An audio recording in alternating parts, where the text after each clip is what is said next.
তোমার এই বিপদের মধ্যে কি ফেলবো? আমি চিল্লাতে আর মানে না ভাই, আমি থাকছি মনে হয় কিন্তু তখন যাওয়াই হোক আড়াই গেলে তখন বোঝা যায় যে কোথাও দরকার ছিল। এমনিটাই অনেক একবার বসতে পারে আমি কাল্লাম আপনি আল্লাহ বিরাট ঝড় বৃষ্টি হচ্ছে।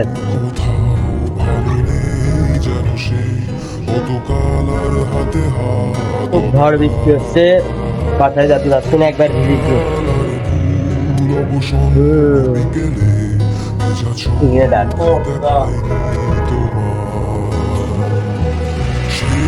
কবেকার ভায়োলি বেঁচে যায় কত